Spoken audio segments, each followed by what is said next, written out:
The rain pattered against the windows, turning the city lights into blurry watercolors that bled across the glass. I wiped down another table, my fingers raw from the cheap sanitizer we used, the smell of bleach mixing with the lingering scents of garlic, basil, and red wine. Trattoria Bella Notte wasn't much. Just another Italian restaurant tucked away in a forgotten corner of the city. But it was my anchor in a storm of unpaid bills and broken dreams. "Emma, table 7 needs more bread," Marco called from behind the counter, his voice tinged with the fatigue that came from running a restaurant 16 hours a day. "On it," I replied, tucking a strand of my chestnut hair behind my ear. My feet ached in the black non-slip shoes I'd bought secondhand, the memory of my art school tuition bills hanging over me like a guillotine. 1 more month of double shifts, I promised myself. 1 more month, and maybe I could make the minimum payment. The Friday night crowd had thinned as midnight approached. Only 3 tables remained occupied. A young couple lost in each other's eyes, a group of college students splitting the cheapest pasta dish on the menu, and table 12, tucked in the corner beneath the soft glow of a vintage sconce. I'd noticed him the moment he walked in. It was impossible not to. He hadn't arrived like our usual customers, rushing in from the rain with hunched shoulders and dripping umbrellas. Instead, the door had opened, and the ambient noise of the restaurant had simply stopped. A broad-shouldered man had entered first, his eyes scanning the room with mechanical precision before nodding almost imperceptibly. Only then had he walked in. Tall, with shoulders that filled out his charcoal suit to perfection, he moved with the fluid confidence of a predator that had never needed to rush. His black hair, touched with silver at the temples, was slicked back from a face that seemed carved from Italian marble. All sharp angles and shadows, but it was his eyes that made my breath catch, dark as espresso and just as intense, missing nothing as they swept across the room. A second man followed behind him, equally vigilant but clearly deferential. They were led to table 12, the best in the house, without even having to ask. I wasn't supposed to serve that section tonight, but Lucia, who usually handled the VIP corner, had whispered frantically to Marco, her face pale. 5 minutes later, I was told I'd be taking the table instead. "Just don't screw it up," Marco had hissed, a bead of sweat trailing down his temple. "Whatever he wants, he gets. Understand?" I didn't. Not really, but I nodded anyway. The men at the table hadn't looked at the menus. The 2 who'd entered first, clearly bodyguards, though I'd only seen such things in movies, remained standing until the central figure gave them a subtle nod. They took positions at nearby tables, their backs to their boss, but their eyes constantly moving. "Good evening, sir," I'd said, proud that my voice didn't betray the inexplicable tension gripping my chest. "May I tell you about our specials?" When he looked up, his gaze hit me like a physical force. "That won't be necessary. I'll have the osso buco with the 82 Barolo." His English was perfect, but beneath it ran the melodic undercurrent of an Italian accent, smooth as aged whiskey. I blinked. "I'm sorry, sir, but I don't think we have—" "Check with the owner," he'd interrupted, those dark eyes never leaving mine. "Marco keeps it for special occasions." He'd been right. Marco nearly tripped over himself bringing up a dusty bottle from a cellar I didn't even know existed. I'd watched, mystified, as my normally stoic boss treated this stranger with the deference usually reserved for royalty. Throughout the meal, I'd felt his eyes on me as I served other tables. Not in the way men sometimes looked, I was well versed in ignoring those stares, but with an intensity that seemed to peel back my skin and examine what lay beneath. I'd never felt so seen and so invisible simultaneously. Now, as the night wound down, I approached his table with the leather check presenter. He'd finished his meal nearly an hour ago, but had remained, occasionally making a call in rapid Italian, his voice too low for me to catch more than the rhythmic rise and fall of his native tongue. "Was everything to your satisfaction, sir?" I placed the folder discreetly at his elbow. He looked up, and I noticed for the first time the thin scar that traced from his right eyebrow down his cheek, so faint it was visible only this close. Everything was unexpected. His lips curved slightly, not quite a smile. "You're new here." It wasn't a question, but I answered anyway. 6 months, sir. He studied me for a moment longer before reaching into his suit jacket. The movement caused it to open slightly, and I glimpsed the holster nestled against his ribs. My blood turned to ice water. I'd grown up in a rough neighborhood. I knew what that meant. He placed a sleek black credit card in the folder without checking the bill. "Run it and bring it back." I hurried to the terminal, my mind racing. Whoever he was, he carried a gun, and Marco treated him like a visiting dignitary. As I processed his payment, the total with tip exceeding what I made in 3 days, I watched from the corner of my eye as he stood, buttoning his jacket with elegant precision. His bodyguards immediately moved into formation around him. When I returned with his card and receipt, he was already walking toward the door, his guards clearing a path. One remained by the table, watching me intently as I placed the folder down. I noticed then, half hidden under the napkin, the edge of what appeared to be an expensive leather wallet. "Sir," I called out instinctively, picking it up. "You forgot your—" The man paused at the door, turning slowly. Something flashed in those dark eyes. Surprise, perhaps? Before it was masked by cool indifference. For a terrifying moment, the entire restaurant held its breath. "Keep it," he said finally, his voice carrying easily across the hushed space. "Consider it a tip." Then he was gone, leaving behind nothing but the lingering scent of expensive cologne and an atmosphere so tense it could snap. Marco appeared at my elbow, his face ashen. "What did you do?" I looked down at the wallet in my hands, butter-soft leather that probably cost more than my monthly rent. "He left this behind. I tried to return it." Marco snatched it from my grasp. "Are you insane? Do you have any idea who that was?" I shook my head, a creeping sense of dread building in my stomach. "That," Marco hissed, glancing nervously at the door, "was Alessio Vicario." The name meant nothing to me. "He owns half the city," Marco continued, his voice dropping to a whisper. "The parts you don't read about in the tourist brochures. If he left his wallet, it was because he wanted to." I frowned, confused. "But why would anyone deliberately leave their wallet?" Marco looked at me like I was a child asking why the sky was blue. "Who knows why a man like that does anything, but whatever game he's playing, we are not part of it." He thrust the wallet back into my hands. "Call the number on his business card, return it, and pray he doesn't remember your face." That night, I sat on my threadbare couch in my tiny apartment, staring at the wallet on my coffee table as if it might suddenly sprout fangs. I should have just left it at the restaurant. But Marco had been adamant. This was my problem to fix. With trembling fingers, I finally opened it. Inside, I found several credit cards, a driver's license with his stone-faced photo, and most alarmingly, nearly $5,000 in cash. Who carried that kind of money? Tucked into one of the pockets was a simple black business card. No company name, just Alessio Vicario, in silver-embossed letters and a phone number. My finger hovered over my phone's keypad. It was after 2 a.m., too late to call anyone, especially someone like him, but the thought of carrying around a virtual stranger's wallet, containing enough cash to solve all my immediate problems, made sleep impossible. Before I could reconsider, I dialed the number.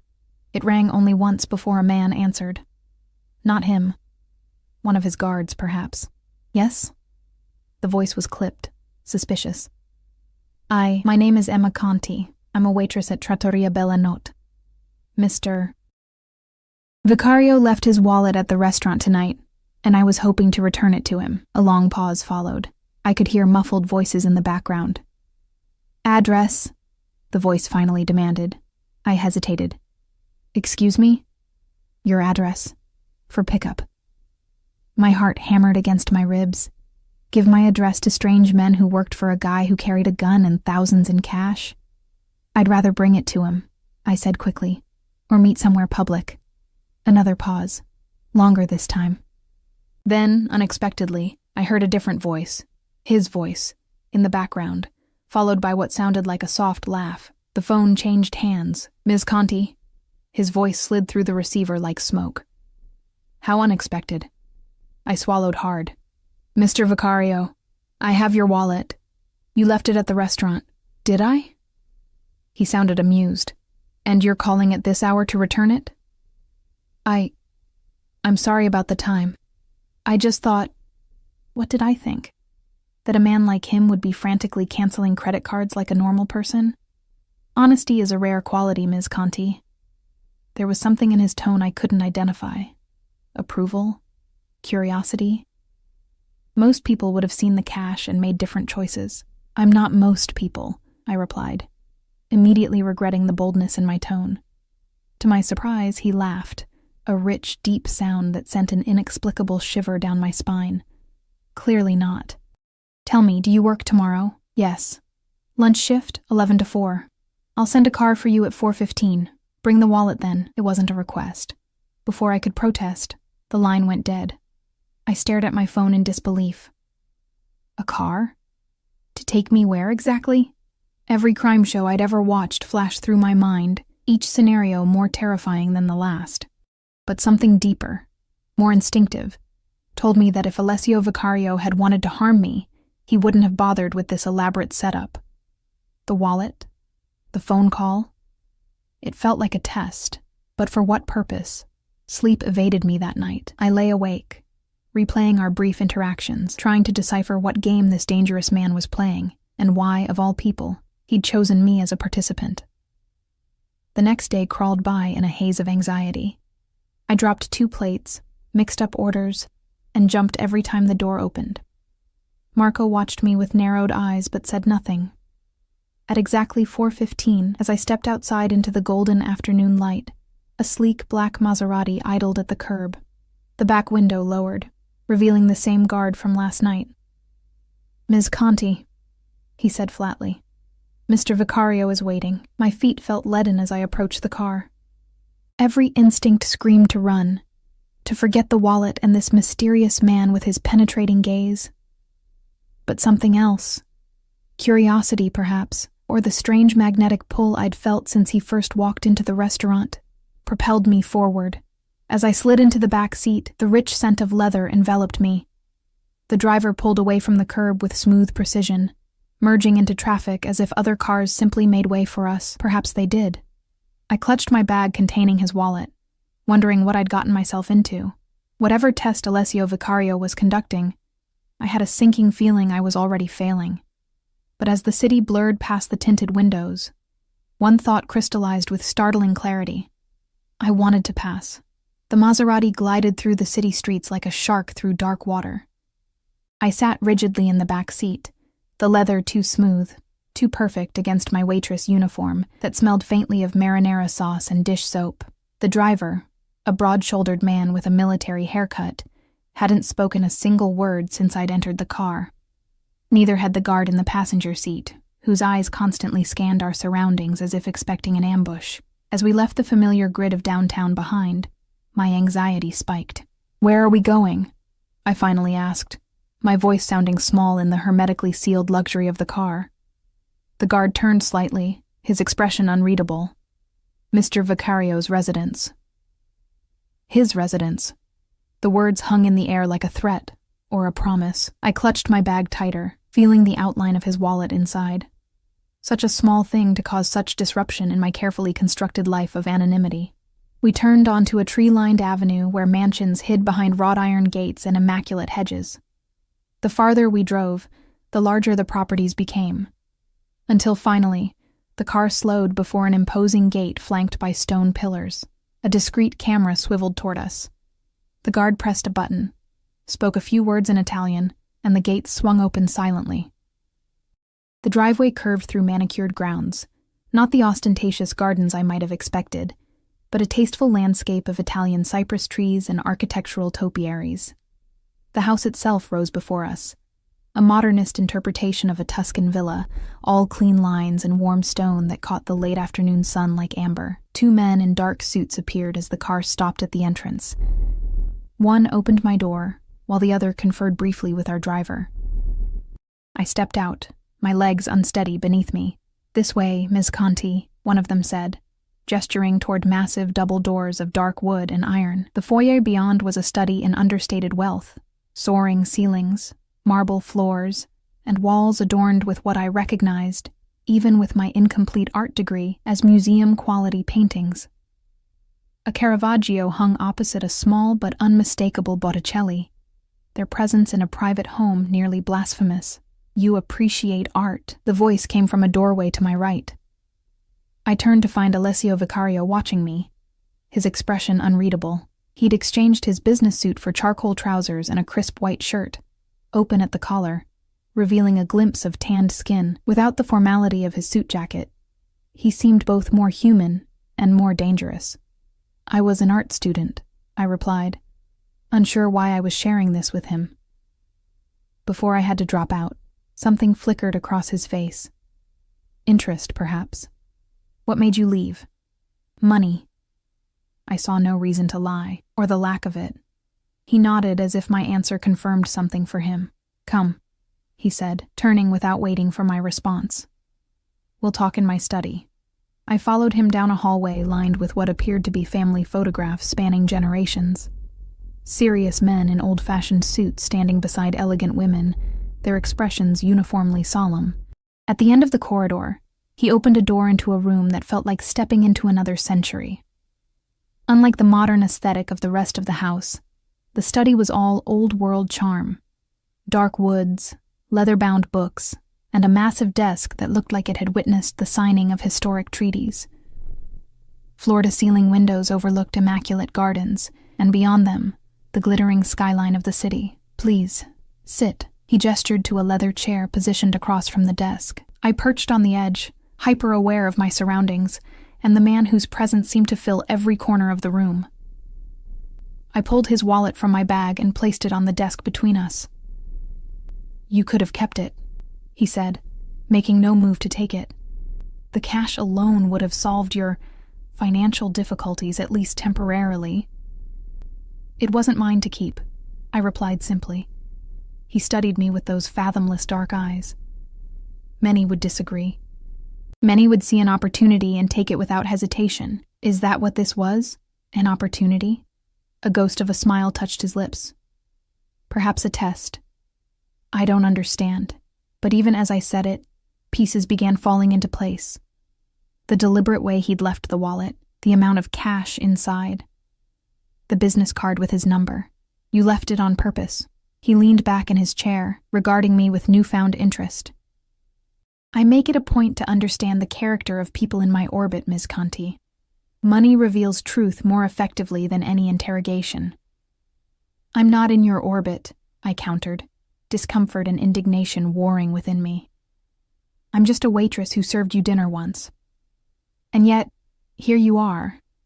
His gaze swept over me, not in the lecherous way I'd grown accustomed to deflecting, but with the clinical assessment of someone evaluating a rare acquisition. I shifted uncomfortably. Why me? Why this test? He rose suddenly, moving to a sideboard where crystal decanters caught the fading sunlight. Would you like a drink? No, thank you. The last thing I needed was alcohol clouding my judgment. He poured himself what looked like whiskey, the amber liquid catching the light. You remind me of someone, he said finally, his back still to me.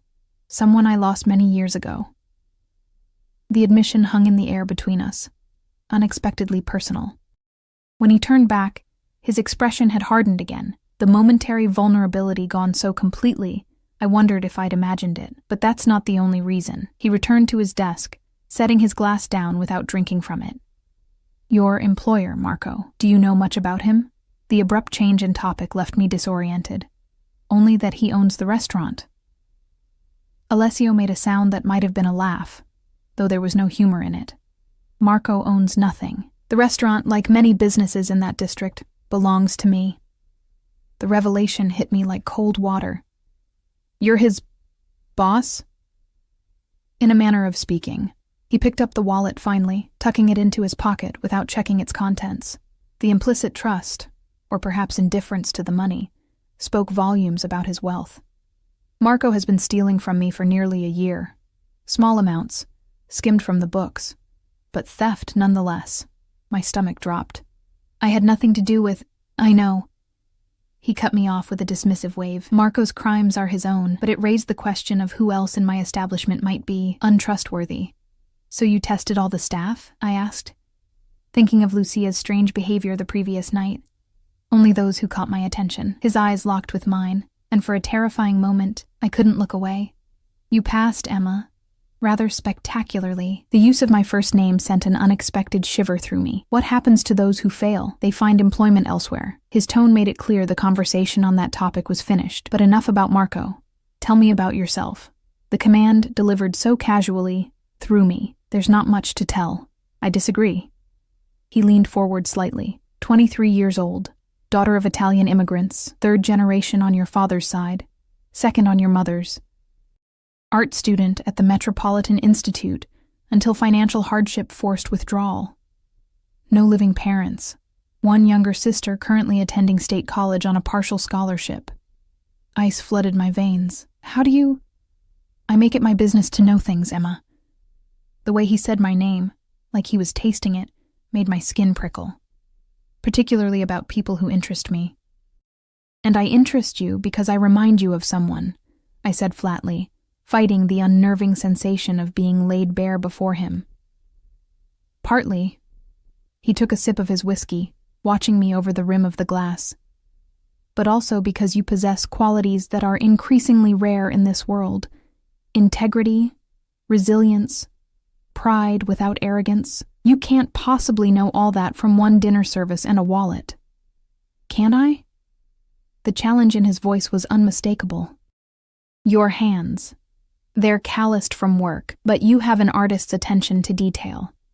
You dropped out of school not because you lacked talent or drive, but because you prioritize your sister's education over your own.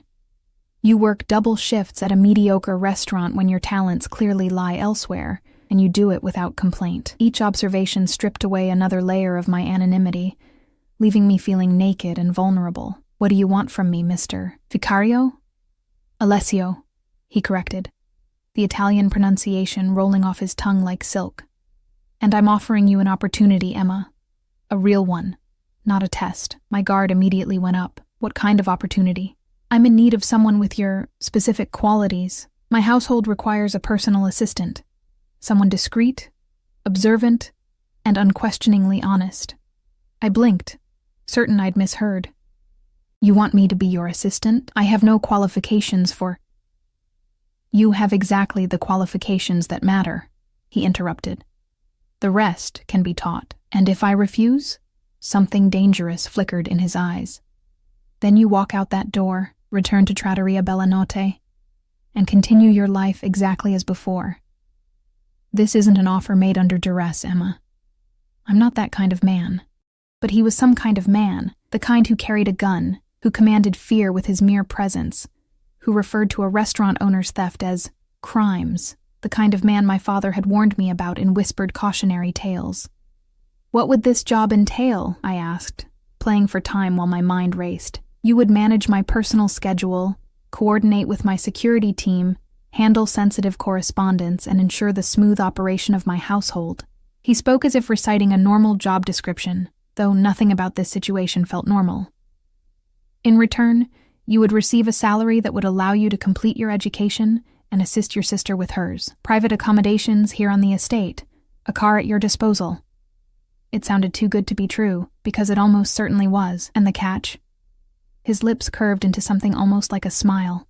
Perceptive. The catch, as you put it, is absolute loyalty. What you see, what you hear within these walls remains here. My business affairs are complicated. My associates, not always the sort one would invite to dinner. You're talking about illegal activities, I said bluntly. He didn't flinch. I'm talking about a world that operates by different rules than the one you're accustomed to. The Mafia, I whispered, the realization washing over me like ice water. Alessio didn't confirm or deny it, but his silence was answer enough. Consider it, Emma.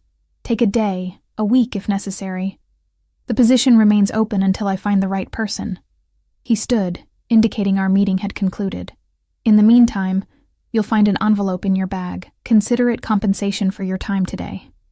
I hadn't noticed him, or anyone, touching my bag. But when I reached inside, my fingers found a thick envelope that hadn't been there before. I pulled it out, started to open it. Not here, he said sharply. Count it in private. I rose on shaky legs, clutching my bag and the mysterious envelope. I'll think about your offer. He nodded once, then pressed a button on his desk. Almost immediately, the door opened, and one of his guards appeared. Antonio will see you home. As I followed the silent guard back through the maze of hallways, my mind whirled with confusion, fear, and, most disturbing of all, temptation. The salary he offered would solve every financial problem crushing me.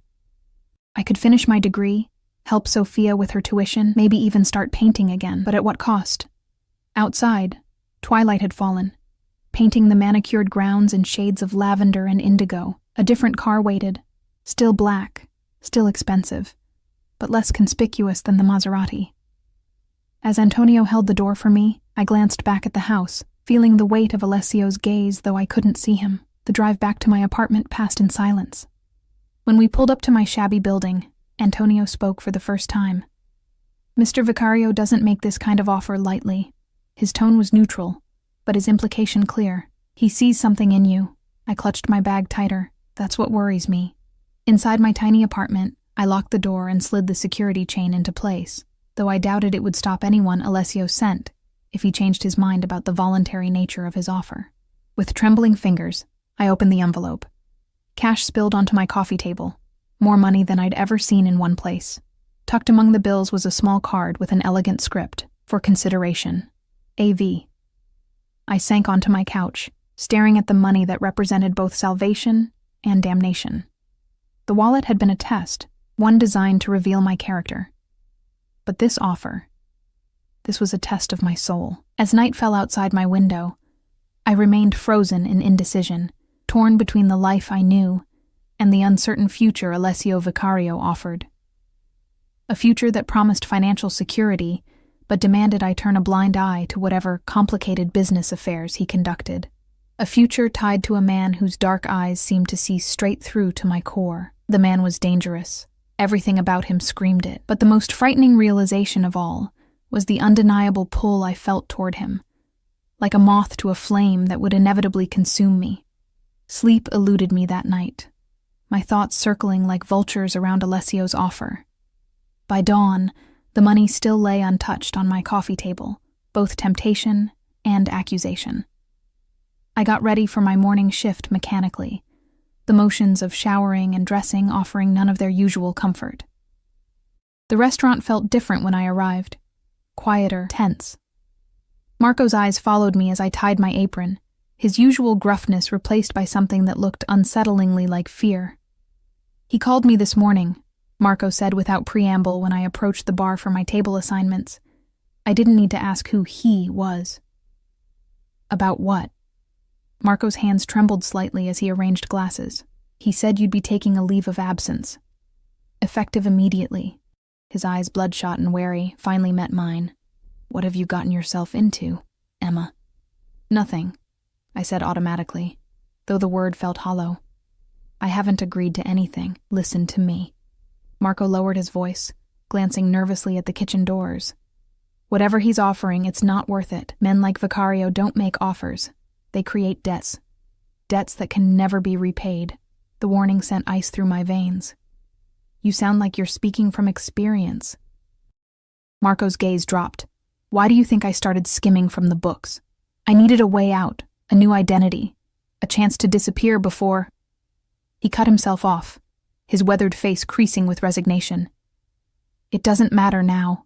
He knows. Marco, Go home, Emma. He turned away, shoulders slumped in defeat. Your shift's been covered, and for what it's worth, I'm sorry I dragged you into this.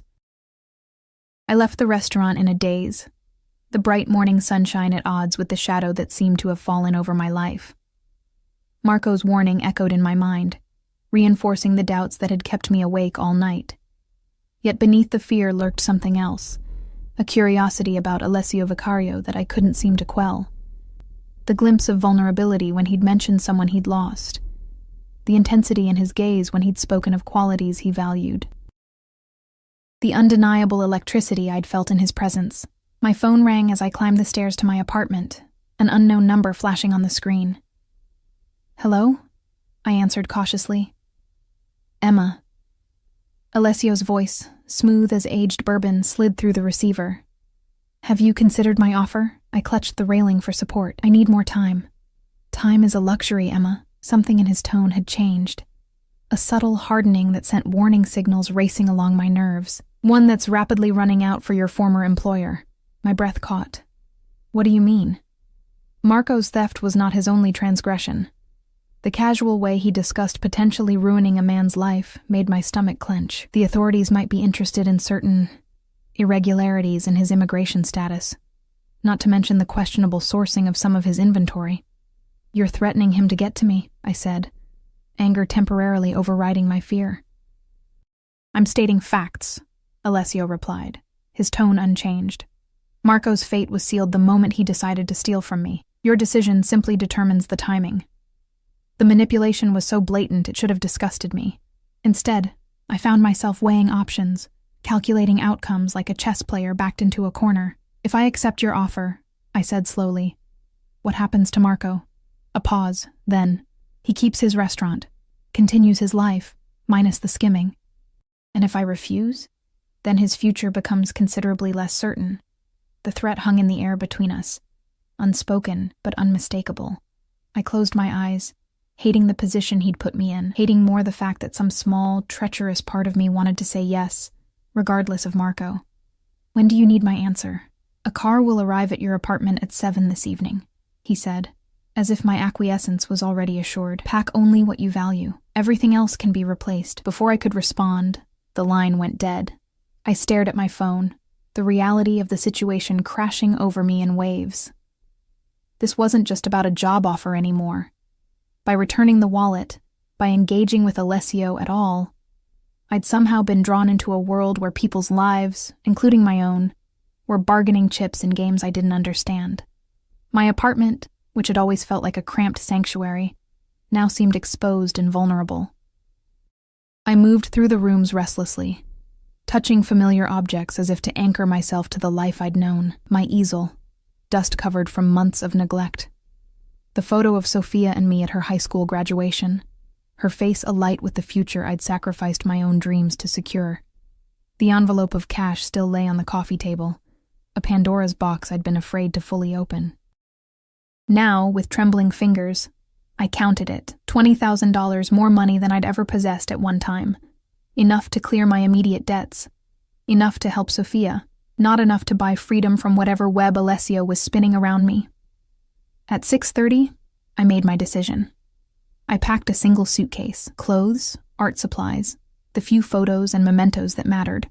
I left most of the money on the table, taking only enough to cover my outstanding rent. Whatever path I was choosing, I wouldn't step onto it purchased like property. The black car arrived precisely at 7, sleek and anonymous against the curb. Antonio emerged, nodding respectfully as he took my suitcase. Mr. Vicario will be pleased, he said, opening the rear door. I haven't said yes yet, I replied, though the suitcase in his hand suggested otherwise. Antonio's expression didn't change. You're here, that's enough for now. The drive to Alessio's estate felt shorter this time, the unfamiliar landscape already taking on landmarks in my memory. We passed through the gates, up the winding drive, but instead of stopping at the main entrance, Antonio continued around the side of the house to a separate wing. Your accommodations, he explained, parking before a smaller but no less elegant entrance. Private access, separate from the main household. He led me through a discreet door into a suite that took my breath away.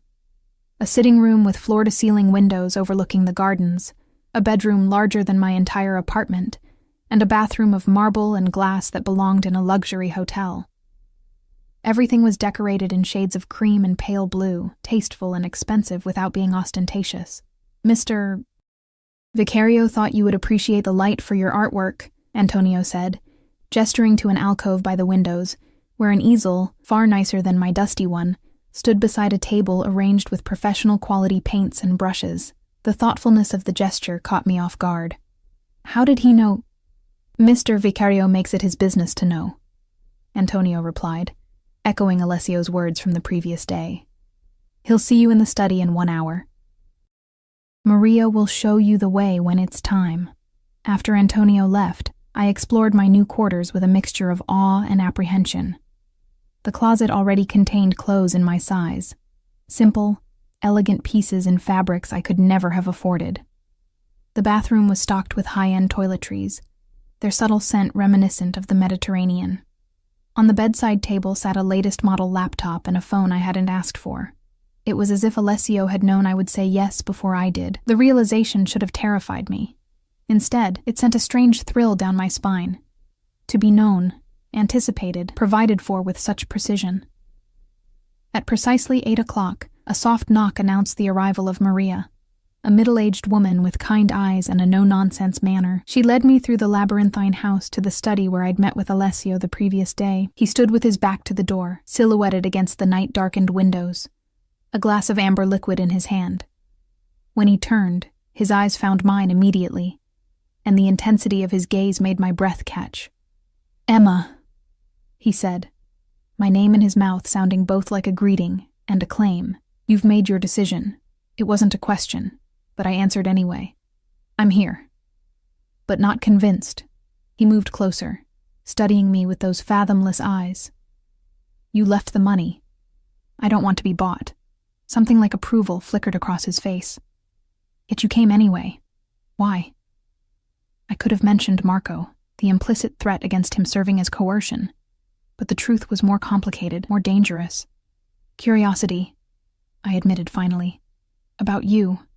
About this world you inhabit." He circled me slowly, close enough that I could smell his cologne. Sandalwood and something darker, more primal.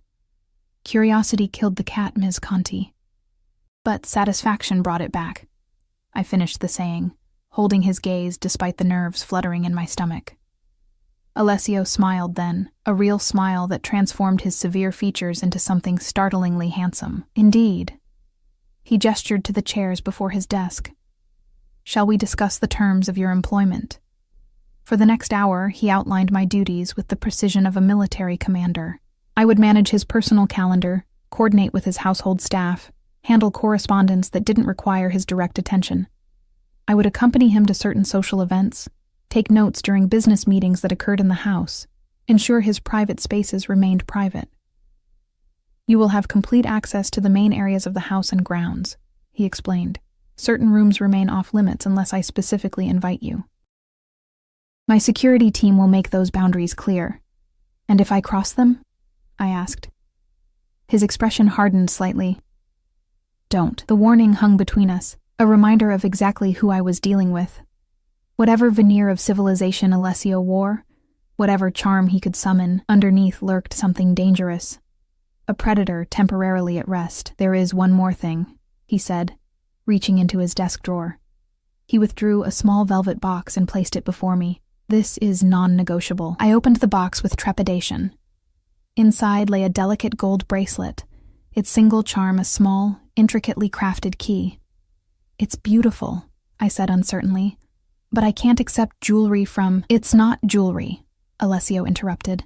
"It's identification. Everyone in my inner circle wears something similar. A signal to those who know to look. It marks you as under my protection." The implications of those words, the ownership they suggested, sent a chill through me. "And if I refuse, then our arrangement ends before it begins." His tone left no room for negotiation. "I have enemies, Emma. This ensures you won't be mistaken for one of them." I lifted the bracelet from its velvet nest, its gold links cool against my skin. As Alessio watched, I fastened it around my wrist, the small key charm resting against my pulse point like a whispered secret. "Good," he said softly. "Now you belong to the household." The words felt weighted with meaning beyond their surface. I belong to something now, or perhaps to someone. The thought should have terrified me more than it did. As if reading my thoughts, Alessio's expression softened fractionally. "This arrangement benefits us both, Emma. You'll want for nothing as long as you remain loyal." "And how long does this arrangement last?" I asked, suddenly needing to understand the parameters of my new cage, no matter how gilded it might be. "That depends entirely on you." He rose, indicating our meeting had concluded. "Antonio will give you a tour of the grounds tomorrow. For tonight, familiarize yourself with your quarters. Your duties begin officially on Monday." As Maria led me back through the silent house, I felt the weight of the bracelet on my wrist, a tether binding me to Alessio Vicario and whatever dark world he inhabited. I'd made my choice, stepped willingly into his orbit. The question now was whether I'd be consumed by his gravity or find a way to maintain my own trajectory. In my suite, I stood before the windows overlooking the moonlit gardens. Somewhere beyond the perfectly manicured hedges and ornamental fountains lay the city, my old life. The freedom I'd traded for security and the protection of a man I barely knew. A man who collected people the way others collected art, valuing their specific qualities, displaying them in settings designed to emphasize their worth. I touched the key charm on my bracelet, wondering what doors it was meant to open and which ones it would forever lock behind me. The following days passed in a blur of new routines and overwhelming information. Antonio guided me through the sprawling estate, introducing me to staff members whose eyes lingered curiously on my bracelet before their expressions shifted to careful neutrality. The household ran with military precision, security teams patrolling the perimeter, domestic staff maintaining the immaculate interior. A personal chef who prepared meals that made my restaurant experience seem amateur by comparison. Alessio himself remained an enigma, present yet distant. He would appear unexpectedly, in the library where I was studying the household management systems, in the garden where I'd stolen a moment to sketch the fountain, in the kitchen late one night when I'd ventured down for tea. Each encounter left me more intrigued and unsettled than the last. "You're adapting well," he observed on the fourth evening, finding me in his study organizing his calendar. "The staff speaks highly of you." I looked up from the computer, surprised by both his presence and the compliment. "I'm trying to learn quickly." He moved to stand behind me, close enough that I could feel the heat of his body. "You have an artist's eye for detail." His hand came to rest on the back of my chair, not quite touching me, but near enough to make my skin prickle with awareness. "It serves you well in this role." I remained perfectly still, caught between the desire to lean away and the inexplicable urge to move closer. "Thank you." His fingers brushed my shoulder, so lightly it might have been accidental. "Join me for dinner tonight, 8 o'clock. It wasn't a request, but neither did it feel entirely like a command. Of course. After he left, I released a breath I hadn't realized I'd been holding. Every interaction with Alessio felt charged with undercurrents I couldn't fully identify. Danger, certainly, but also something else, something that made my heart race and my thoughts scatter. At 8, Maria escorted me to a private dining room I hadn't seen before. Alessio waited, standing as I entered. He'd exchanged his usual business attire for a more casual look. Dark trousers and a charcoal sweater that softened his imposing presence without diminishing it. "Emma," he greeted me, pulling out my chair. "You look lovely." I'd chosen one of the dresses I'd found in my closet, a simple navy blue sheath that fit as if it had been tailored to my measurements. It probably had been. "Thank you." Dinner proceeded with surprising ease, the conversation flowing naturally from my adjustment to the household, to my background in art. Alessio revealed an impressive knowledge of art history, discussing movements and techniques with the confidence of a scholar. "You should resume your studies," he said, as dessert was served. A delicate tiramisu that rivaled any I'd tasted. "I've taken the liberty of arranging for a private tutor to help you prepare for re-entry into your program." I set down my fork, startled. "You did what?" "Your talents shouldn't be wasted," he said simply. "Your position here allows ample time for study. Unless you'd rather not continue your education?" "Of course I want to continue, but..." I struggled to articulate my discomfort. "You're making decisions about my life without consulting me." Something dangerous flickered in his eyes. "I'm providing opportunities, Emma. What you do with them is your choice." The reminder of my supposed autonomy rang hollow in the face of his obvious control, yet the prospect of resuming my art education, the dream I'd reluctantly abandoned, was too tempting to reject out of pride. "Thank you," I said finally. "I would appreciate the chance to continue my studies." His expression softened fractionally. "Good. The tutor will begin next week." As we finished our meal, I gathered my courage to ask the question that had been nagging at me since our first meeting. "You said I remind you of someone. Who was she?" Alessio went still, his eyes growing distant. For a moment I thought he wouldn't answer. Then, so quietly I had to lean forward to hear, "My sister. Valentina."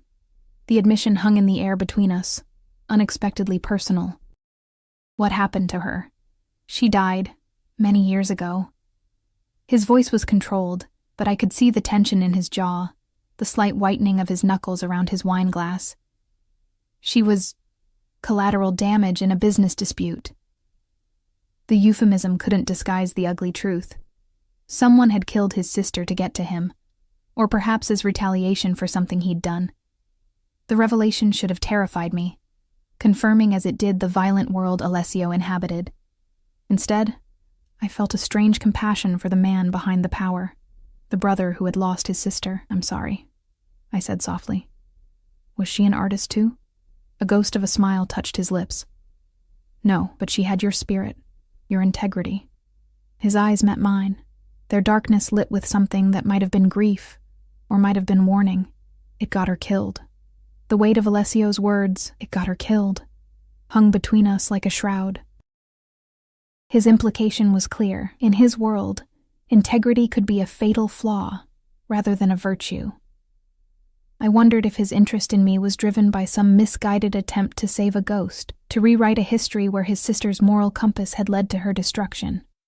"Is that why you brought me here?" I asked, my voice barely above a whisper. "To protect me from my own principles?" Alessio studied me, his expression unreadable. "Perhaps I brought you here to remind myself that such principles still exist." He stood abruptly, breaking the moment. "It's late. You should rest." That night, sleep eluded me. I tossed in sheets finer than any I'd ever known, haunted by the glimpse of humanity I'd seen in Alessio, the grief that had momentarily cracked his carefully maintained facade. It complicated the image I'd constructed of him as simply a dangerous man with dubious morals. What else lay beneath that controlled exterior? Days stretched into weeks, and I settled into a rhythm at the Vicario estate. My duties as Alessio's personal assistant kept me busy, but not overwhelmed.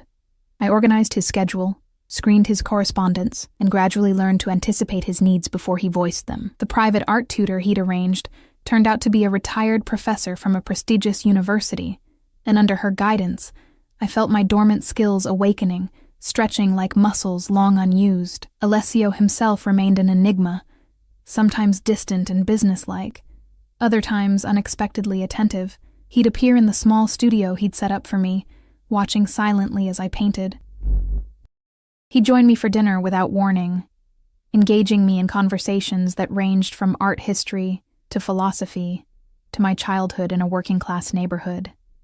Occasionally, his hand would brush mine when passing documents, his fingers lingering a moment too long, sending electricity racing through my veins. I tried to ignore the growing attraction I felt toward him. It was dangerous, inappropriate. Stockholm Syndrome, perhaps, or simply a response to the intensity of his attention. Yet I couldn't deny the way my heart raced when he entered a room, or how I found myself dressing more carefully on days I knew I'd see him. The household staff treated me with a curious mixture of respect and caution. I wasn't quite one of them, but neither was I entirely aligned with Alessio. I existed in a liminal space, marked by the gold bracelet that never left my wrist. Then came the night that changed everything. I was working late in the study, finalizing arrangements for an upcoming business trip to Milan. The house had settled into its nighttime quiet. Most of the staff retired to their quarters. Only security remained fully alert, their presence a constant shadow at the estate's perimeter. The sound of raised voices from the adjacent room, Alessio's private office, an area I'd been instructed never to enter uninvited, broke the stillness. I froze, pen hovering over my notebook. "You bring this to my home?" Alessio's voice, colder than I'd ever heard it. "You put my household at risk?" Another voice, apologetic and frightened. "Boss, I didn't have a choice. They were closing in." "There is always a choice, Dante." The controlled fury in Alessio's tone sent ice through my veins. "You've made yours. Now I must make mine." I should have left immediately, retreated to my quarters, and pretended I'd heard nothing. Instead, I found myself moving closer to the partially open door, drawn by a morbid curiosity I couldn't suppress. Through the crack, I could see Alessio standing with his back to me, his posture rigid with tension. Across from him stood a younger man, Dante, his face pale with fear, blood staining the sleeve of his expensive shirt. "Please, boss," Dante pleaded. "I've been loyal. 10 years. My father served your father, and he would be ashamed of your carelessness." Alessio's voice had dropped to a whisper that somehow carried more menace than a shout. "The FBI has been tracking that shipment for months. You were told to abandon it." My blood turned to ice. FBI. Shipments. The euphemisms were gone. The reality of Alessio's business laid bare in this unguarded moment. "Give me another chance," Dante begged. "I can fix this." Alessio sighed, a sound of weary resignation that frightened me more than his anger had. "No, Dante. Some mistakes can't be fixed." His hand moved to his waistband, and with fluid grace, he withdrew a gun, sleek, black, and undeniably real. My gasp was involuntary, too loud in the tense silence. Alessio's head snapped toward the door, his eyes finding mine through the narrow opening. In that frozen moment, I saw something flash across his face. Regret, perhaps, or resignation. "Emma," he said softly. "Come in." My legs moved of their own accord, carrying me into the room that had been forbidden until this moment. It was smaller than the main study, more intimate, with walls lined with security monitors and a safe built into one paneled section. The air smelled of gun oil and expensive cologne. Dante looked between us, desperation sharpening. "Who is she?" She heard everything. Silence. Alessio didn't raise his voice, but Dante flinched as if struck. "Emma is under my protection." I found my voice at last, though it emerged as barely a whisper. "What's happening?" Alessio studied me, his expression unreadable. "A business matter that requires resolution." He gestured toward the door with his free hand. "You should return to your quarters." It was an escape offer, a chance to pretend I'd seen nothing. But as I looked at Dante, trembling, bleeding, terrified, I couldn't walk away. "You're going to kill him." The words hung in the air between us, the unvarnished truth stripped of all pretense. "Yes," Alessio replied, his honesty more chilling than any denial would have been. "Because he made a mistake? Because his mistake could cost the lives of everyone in this house," Alessio countered, his eyes never leaving mine. "Including yours." My mind raced, searching for alternatives, for words that might diffuse this nightmare scenario. There must be another way. Something shifted in Alessio's expression, a softening around the edges that seemed incongruous with the gun in his hand. "You still believe in mercy, don't you?" A humorless smile touched his lips. "I lost that luxury many years ago." Dante watched our exchange with growing desperation. "Please," he said, addressing me now. "Tell him. I can disappear, start over somewhere else." I met Alessio's gaze, trying to find the man who had spoken so tenderly of his sister, who had created a studio for me, who discussed art with the passion of a true connoisseur. "Let him go," I said quietly. "Not for his sake, but for yours." The silence that followed seemed to stretch into infinity. Alessio's expression remained impassive, but I could see the conflict raging behind his eyes. Finally, he lowered the gun. "Antonio!" he called, and immediately the door opened to reveal his most trusted security man. "Take Dante to the boathouse. Make the arrangements we discussed for Montevideo. He leaves tonight."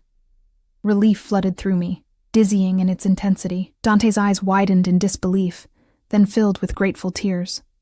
"Thank you, boss. I won't forget." "If I ever see your face again," Alessio cut him off, his voice ice, "there will be no further mercy. Understand?" Dante nodded frantically as Antonio led him away. When the door closed behind them, Alessio turned to me, tucking the gun back into his waistband with practiced ease. "You disapprove of my methods," he stated, not a question but an observation. "I disapprove of murder," I replied, my voice steadier than I felt. "Even when it's necessary, is it ever truly necessary?" He moved closer, his proximity sending a confusing mixture of fear and something else, something dangerous and electric, coursing through me. "You live in a world of ideals, Emma. I live in reality." "Your reality," I countered. "One you've created, one I was born into," he corrected, a rare hint of defensiveness in his tone. "One I've tried to improve, to civilize, within the constraints of its nature." I thought of the art on his walls, the books in his library, the careful attention he paid to beauty and order. a veneer of civilization over something fundamentally violent by being the most controlled predator in the jungle? A ghost of a smile touched his lips. An apt metaphor. Why did you listen to me? I asked suddenly. About Dante. You could have sent me away, done what you planned to do. Alessio was silent for a long moment, studying me with an intensity that made my skin warm. Because you reminded me of something I'd forgotten. That there are choices beyond violence, even for men like me. And what am I to you exactly? The question had been building within me for weeks, demanding answer. He reached out slowly, as if approaching a skittish animal, and brushed his fingers along my cheek, a conscience I thought long dead. A reminder of who I might have been in another life. The touch sent electricity through my veins, at odds with the rational part of my brain screaming that this man was dangerous, that I had just witnessed how casually he contemplated ending a life. Yet I couldn't bring myself to pull away. Is that all? I whispered. His eyes darkened. No. The word hung between us, laden with unspoken meaning, but anything more would be complicated. Because of what you do, who you are. Because of who you are. His hand dropped away. Your integrity, your compassion, the very qualities that drew me to you are the ones most at risk in my world. I thought of his sister then, of the oblique warning he'd given me at dinner weeks ago. Like Valentina. Pain flashed across his features, quickly masked but undeniably real. Yes. In that moment of vulnerability, I saw the man beneath the Mafia boss, someone shaped by loss and the brutal world he'd inherited, someone who recognized goodness, even if he believed himself incapable of it. Without fully understanding my own actions, I reached for him, my fingers curling around his wrist, where his pulse beat strong and steady. I'm not her, I said softly, and I made my choice when I came here. Alessio went still, his eyes searching mine. Did you? Or were you coerced by circumstances, by threats against Marco, by financial necessity? The question struck me with its unexpected self-awareness. I considered it seriously, trying to untangle the complex web of motivations that had brought me to this moment. At first, perhaps, I admitted. But I've had weeks to leave, to run. I stayed. Why? The question was barely audible. I took a deep breath, confronting the truth I'd been avoiding. Because despite everything, despite knowing what you are and what you do, I'm drawn to you. And that terrifies me more than any gun. Alessio moved with sudden purpose, closing the distance between us.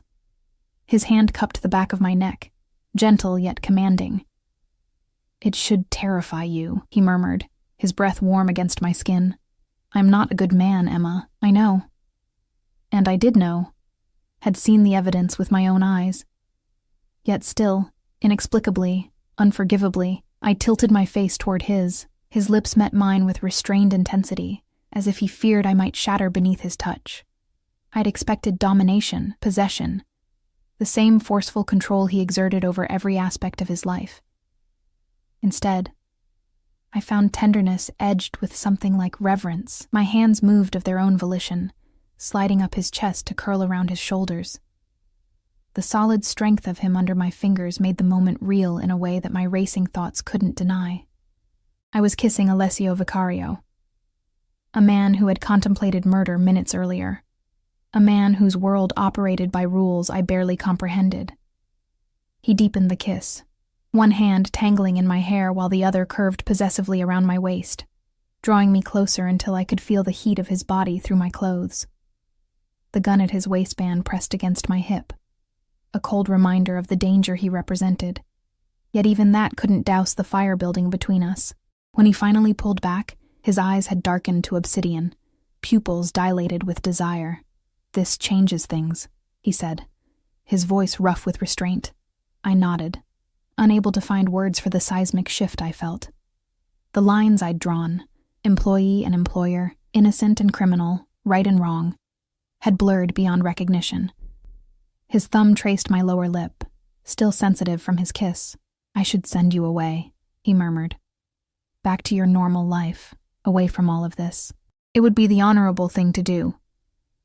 Is that what you want? I asked, both dreading and needing his answer.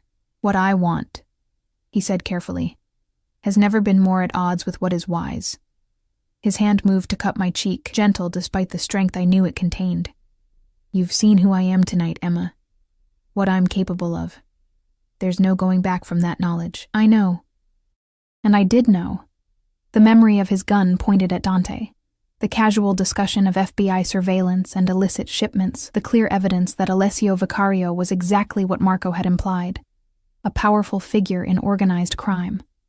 "And still, you stand here," he observed, wonder and concern mingling in his tone. "Still I stand here," I confirmed, as puzzled by my own actions as he seemed to be. He stepped back, creating space between us that felt both necessary and painful. "It's late.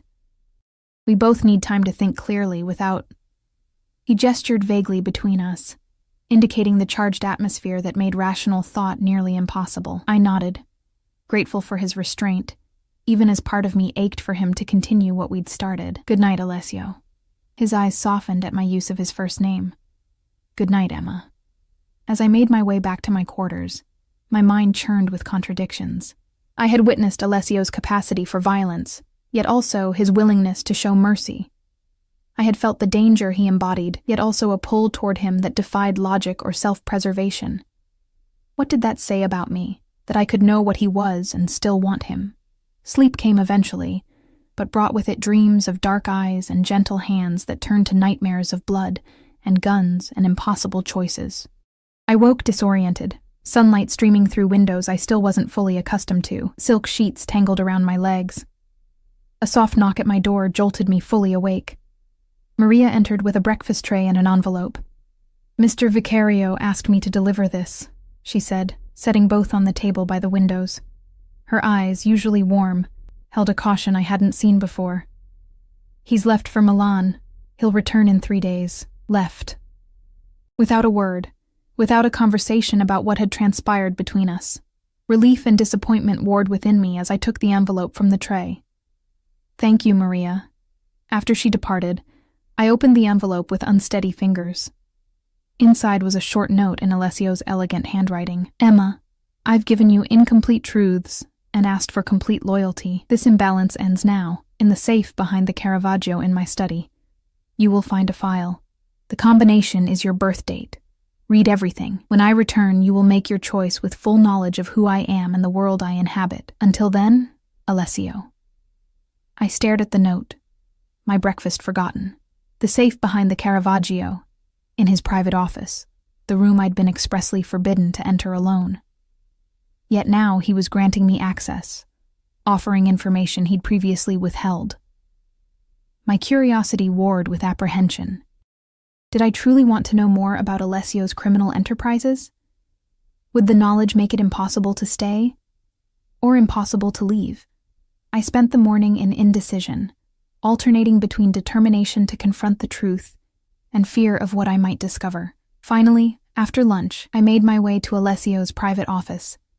The security guard outside nodded respectfully, stepping aside without question. Alessio had clearly left instructions regarding my access.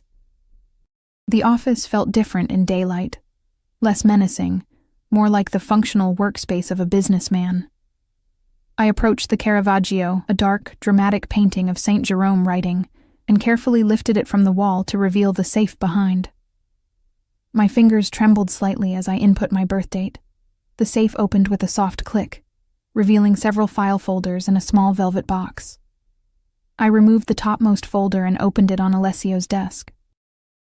Inside were documents detailing the Vicario family history, newspaper clippings, photographs, and what appeared to be police reports dating back decades.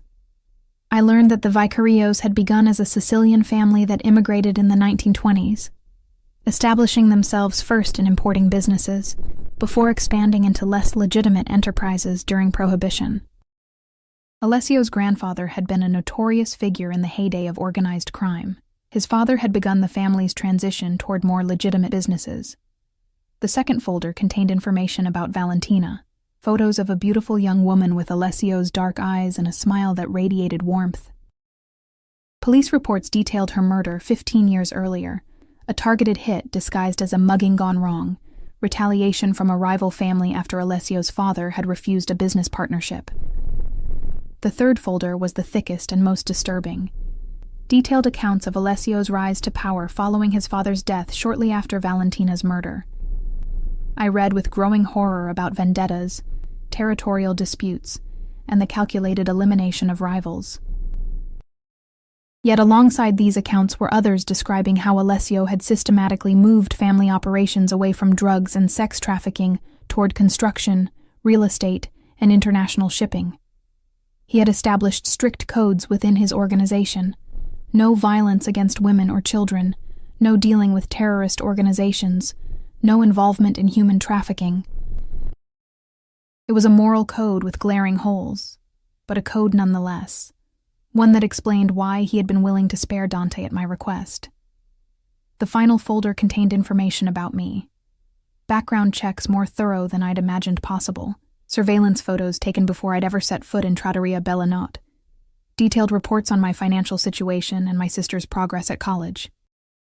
Most disturbingly, there were medical records, my blood type, allergies, even genetic screening results I'd never seen. The extent of his invasion into my privacy should have outraged me. Instead, I felt a strange calm settling over me as pieces clicked into place. Alessio hadn't chosen me randomly. He'd been watching me for months, gathering information, assessing my suitability for what? The position in his household? Or something more? The small velvet box remained in the safe. I lifted it out, hesitating before opening it. Inside lay a ring, a stunning emerald surrounded by diamonds, clearly an antique and undoubtedly priceless. A note beneath it read simply, "My mother's. Should you choose to stay." The implication stole my breath. This wasn't just about employment or attraction. Alessio was offering something far more permanent, far more binding. A place not just in his household, but in his life. I closed the box and returned it to the safe, my mind reeling. Over the next 3 days, I moved through the mansion like a ghost, performing my duties automatically, while my thoughts churned with everything I'd learned. I avoided the other staff as much as possible, retreating to my studio to paint scenes from memory. My childhood apartment, Sophia on graduation day, the view from my old fire escape, the life I'd left behind, rendered in oils and acrylics as if to preserve it before it faded completely. On the third evening, I heard the distinctive sound of Alessio's car on the gravel drive. Rather than wait for him to summon me, I went to his study, determined to face whatever came next on my own terms. He entered 20 minutes later, pausing in the doorway when he saw me waiting. He looked tired, the perfect facade slipping just enough to reveal the weight he carried. Our eyes met across the room, and in that moment of silent acknowledgement, I knew my decision had already been made. "You read the files," he said, closing the door behind him. I nodded. "All of them." And I understand more now," I said carefully. "About you. About this world you've built." He moved closer, his eyes never leaving mine. "Understanding is not acceptance, Emma." "No," I agreed. "It's not." Silence stretched between us, taut with unspoken questions. "I found the ring," I said finally. His expression remained carefully controlled. "It was presumptuous of me to leave it." "Was it?" I challenged. "Or was it part of your calculation? Another test, perhaps?" A hint of anger flashed in his eyes. "Is that what you think? That this—" He gestured between us. "Is another manipulation? Isn't it?"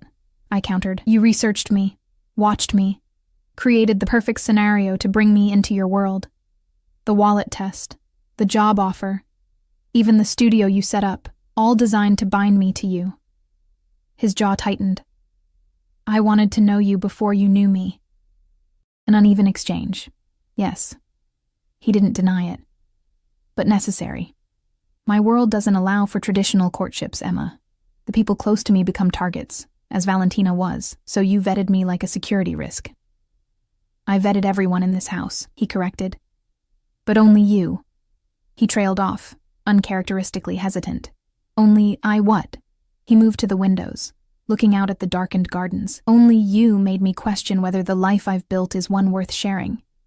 The admission hung in the air between us, unexpectedly vulnerable from a man who calculated every move. I joined him at the window, our reflections ghostly against the night beyond. "I can't pretend to approve of everything you do," I said quietly. "And I won't be party to violence." He turned to face me, his expression somber. "I can't promise you'll never be touched by it. My enemies don't honor boundaries or principles." "I know." The ring in the safe seemed to pulse like a beacon, a promise and a warning intertwined. "But I want your word that you'll continue what you've started, moving away from the old ways, building something that doesn't require bloodshed to maintain." Alessio studied me with those fathomless dark eyes. "You're negotiating terms," he observed, a note of surprised admiration in his voice. "Yes." I met his gaze steadily. "If I'm to stay, if I'm to be more than an employee, then I need to know my presence makes a difference. Not just to you, but to the choices you make." He took my hand, his thumb brushing over the delicate key charm on my bracelet. "You already have," he said softly. "More than you know. Is that enough?" I asked, the question encompassing far more than either of us could articulate. Alessio lifted my hand to his lips, pressing a kiss to my palm with a gentleness that belied his strength. "It's a beginning," he replied.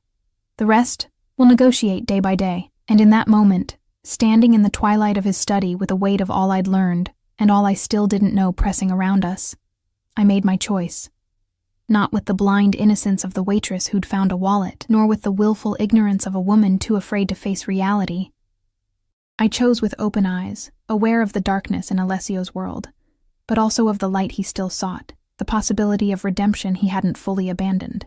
I reached up, cupping his face between my palms. "Day by day," I agreed, sealing our pact with a kiss that tasted of danger and possibility, of boundaries pushed and others carefully maintained. Outside, the night settled over the Vicario estate, shadows and light intermingling in patterns as complex as the man who had drawn me into his orbit and the woman I was becoming by choosing to remain there. Not a captive, not a savior, but a partner in a delicate balance between two worlds, his and mine, darkness and light, power and principle. The gold key on my bracelet caught the lamplight, glinting like a promise. Whatever doors it opened from this moment forward, we would walk through them together,